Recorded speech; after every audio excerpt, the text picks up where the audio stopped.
Nebraska has officially wrapped up spring practice, and with that, we enter a pivotal summer for the Big Red. There are a lot of expectations going into this year. So in today's video, I'm going to reveal my official Nebraska post-spring practice depth chart prediction. The biggest risers over the past couple weeks. Guys who are in the mix to start now, get on that 2 deep. And also, players who have fell, guys who aren't even in the mix to play at all. This is a loaded prediction video and a lot of hot takes. But before we get into all of it, hit that like button if you're fired up. And really quick, if you support the channel, daily Husker football content, nobody else on Husker YouTube does that. We talk Nebraska every single day. Please hit that subscribe button. Really, really helps me out. Thank you so much.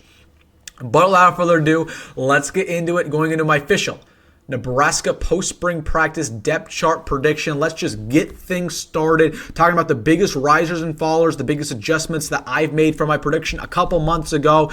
And let's just start it off with the quarterback room because we've seen a lot of movement. Now, I made a bold prediction in, I believe, January that at this point in time, at the end of spring practice, I believe that Marcus Davila would already be quarterback 2, TJ Lateef would be quarterback 3, and that Jalen Gramstad at that point in time would be basically our coach on the sideline at quarterback 4.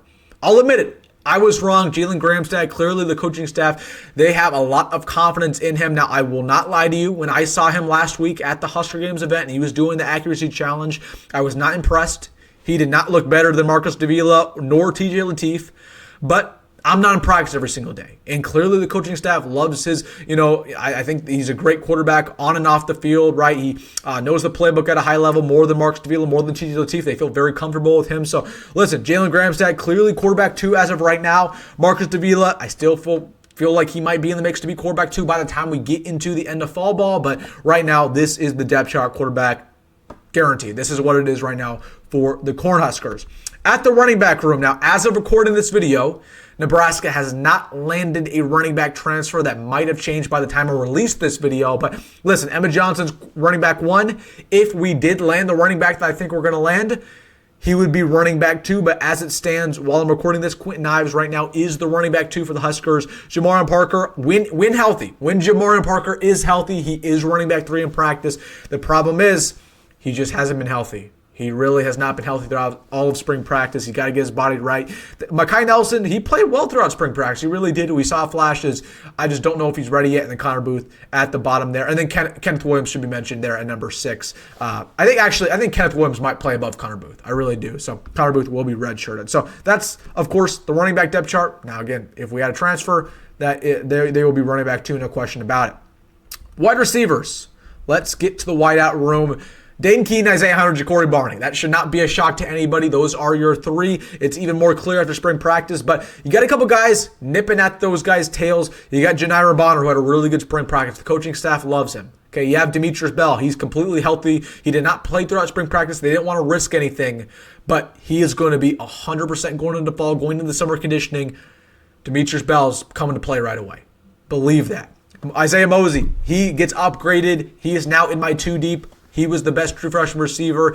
Cortez Mills really, really balled out. Obviously, he's gonna get a lot of playing time. Jaden Doss had a great scrimmage when I saw him last week, so Jaden Doss gets a nod. And then Quinn Clark, of course, the coaching staff still likes him. So those are the 3 deep, the wide receiver spot. Tight end, I made a big adjustment here. I swapped Luke Lindenmeyer and Card Nelson. I originally thought that Card Nelson was going to start at tight end. I now have Card Nelson as our 4th string tight end. I have moved up Luke Lindenmeyer to our 1st string. The reason why, the coaching staff loves Luke Lindenmeyer. They love his blocking ability. He's developed as a pass catcher. He's more of a vertical threat than ever before. So Luke Lindenmeyer, they really, really like him. They think he's a dual type tight end. Mac Markway there at tight end 2 did not play at all through spring practice, but they love his game. They just like Lindenmeyer, they believe he's a do-it-all tight end. Heinrich Hoiberg, and he had his moments, but it's going to be a tough adjustment, so I only have him at tight end 3. And then Card Nelson, the reason why I have him at tight end 4 is purely because we don't know his status for next year. Will he be healthy? Will he play by the beginning of the season? We have no idea.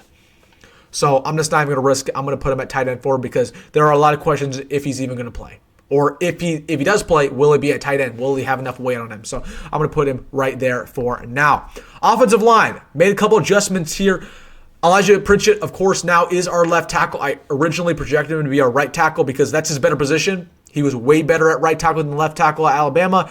But Nebraska paid way too much money to Elijah Pritchett. So you're not going to pay that much money for a right tackle. You got to have him play left tackle. So that's where they're going to start him. My prediction is they probably move him to right tackle by the year's end, but we'll see. I'm just not sold on Elijah Pritchett. You guys already know how I feel. I just don't think he's a great football player.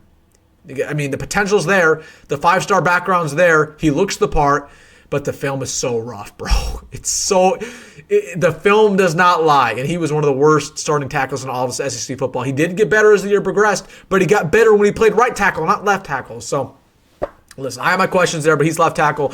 Henry Lutovsky, left guard, feel great about that. Justin Evans, he has been our center. I predicted that since the beginning. Rocco at right, and then Gunner at right tackle. You feel great about that starting lineup. You got Teddy and Corcoran as your 2 swing tackles. I like that depth. Just got to stay healthy. Tamoa, Grant Bricks, your 2 deep guards. You feel good about that. And then Slam Sledge, who's pounding the table to potentially start. So like that 2 deep. And then the 5 deep. And the 3 deep ain't bad either. You got Seagren in there. You got Husakana Torres. You got Tyler Knack, who had a good spring ball. So feel really good about this offensive line after spring practice. Not terrible. Not terrible at all. Defensive line. This is the unit. Keona Davis, Van Poppel, Lenhart. You feel good about that. I still kind of feel like the staff's going to start Elijah Jeudy because they love Elijah Jeudy. They love him. I don't think Elijah Jeudy is more talented than any of those starting 3. I just don't think he is. So it's going to be hard for them to play him. He's going to get in the field a lot, right? Like they rotate 9-10 defensive linemen a game. So he'll get opportunities, but I think those are your starting 3. Williams Nwaneri off the bench, Jeudy, Jordan Ocho, or I never know how to pronounce his last name, Shao, something along those lines. I'm going to learn it, trust me.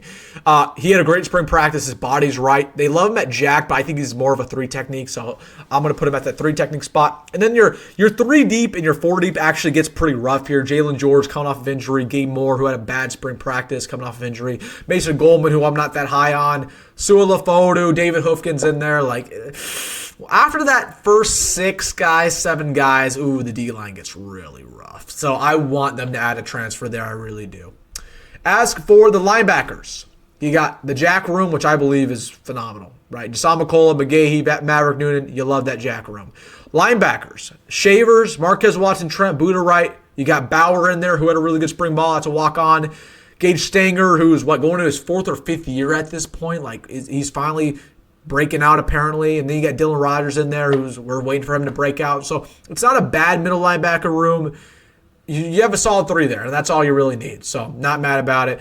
We really only run about two linebackers on the field most of the time, not including Jack. So we just don't go into our depth there much anyway. So hopefully, if we stay healthy at linebacker all year long, we're going to be just fine. We're going to be just fine. And then DBs. Made some adjustments here from my post winter conditioning depth chart. Sear Wright obviously still at corner 1. Andrew Marshall still at corner 2.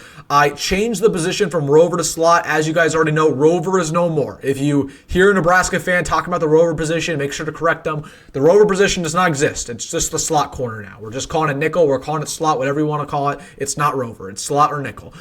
And Malcolm Hartzog is going to be that starter there. And then you got safety Buford and Deshaun Singleton, 2 vets. So you got vets all over this secondary, but I'm really intrigued by the 2 deep. You got Amari Sanders, who might start going into the fall. We'll see. You got Donovan Jones, who had a great spring practice. Larry Tarver at slot, who you love. You got Justin Rhett, Derek Branch, who really had a good spring practice as well. And then you even feel good about the 3 deep. You got Mario Buford in there, Jeremiah Charles, Jameer Khan, Caleb Benning, who did not have the greatest spring practice in the world, and then Kamir Breska, who balled out in the scrimmage last week. So listen, it's a pretty good depth chart. I like this 3 deep for the secondary. I really do. And I know a lot of people, they're not too happy about Hartzog starting again, or they're not too happy about Buford starting again. Just know with how talented this DB room is, these guys are going to be on a very tight leash. Okay, if Malcolm Hartzog has a bad game, he might not see the field again. So that should be something that you should be excited about. As for the specialists, you got John Hall, kicker. If he gets hurt, we're screwed because I don't feel confident about any other kicker on the roster. Punter, as of recording this, we've not got a punter transfer, so we'll see who our punter is. I just know it's not going to be Camden Cook. And then as for your returners, I could see pretty much anything happen to return man. I could see Kenneth Williams. I could see Mosey. I could see Barney. I could see Marshall. I could see Quinn Ives go back there. I could see, I could see Demetrius Bell go back there. I could see so many things happen in that kick return aspect. But these are my predictions. I think Kenneth is going to return kicks. Arguably the fastest player on offense, not named Ja'Cory Barney. And then Ja'Cory Barney returning punts. I think he's electric, man. You just put your most electric guy back there.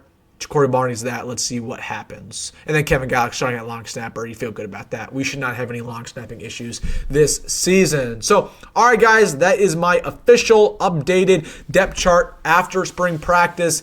Let me know your thoughts down below. What are you thinking? Do you disagree with me at a couple of spots? Do you think a player might start, not start? Let me know in the comment section. Hey, if you made this far of the video, you know what to do. Hit that like button and subscribe. As always, folks, go grab, go back, Rhule, and I'll see you in the next one.